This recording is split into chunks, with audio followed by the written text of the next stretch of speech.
मार्च का महीना शुरू हो चुका है और हर तरफ होली की धूम है। यहाँ तक कि बरसाने में तो लठमार होली शुरू हो चुकी है। ऐसे में लोगों के दिल में एक सवाल भी है कि होली का दहन 6 मार्च को होगा या फिर 7 मार्च को। तो हमारे साथ स्टूडियो में मौजूद पंडित राहुल बनर्जी जी से हम जानते हैं कि होली का दहन का समय क्या रहेगा। होली का दहन एक्चुअली जो होली का दहन है वो होली के एक दिन पूर्व में इस चीज़ को किया जाता है, जिसमें कि लोग उसमें कुछ मतलब लकड़ियां वगैरह जलाते हैं उसका वो बना के, और जिसमें कुछ अर्पण अर्घ कुछ चीज़ें भी उसमें समर्पित करते हैं।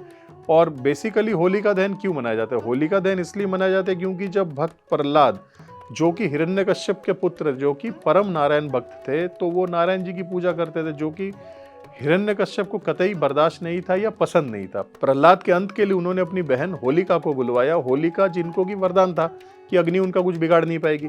तो होलिका ने क्या किया, अपने वरदान का इस्तेमाल करते हुए प्रहलाद को अपने गोद में बिठाया और बिठा के अग्नि कुंड में बैठ गए, जहाँ पे भी अग्नि प्रज्वलित कर दी गई।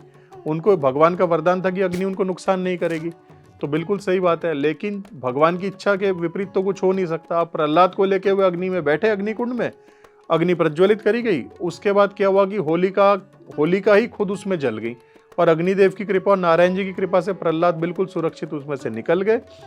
और इसी यादगार में, मतलब बुराई पर अच्छाई की जीत के उपलक्ष्य में ही मेन हमारा जो ये होलिका दहन किया जाता है। इसी यादगार में भक्त प्रहलाद के उसमें और होलिका के उस ये जो हुआ, इसके लिए ही होलिका दहन का उपलक्ष्य हमारे लिए उसी यादगार में मनाया जाता है।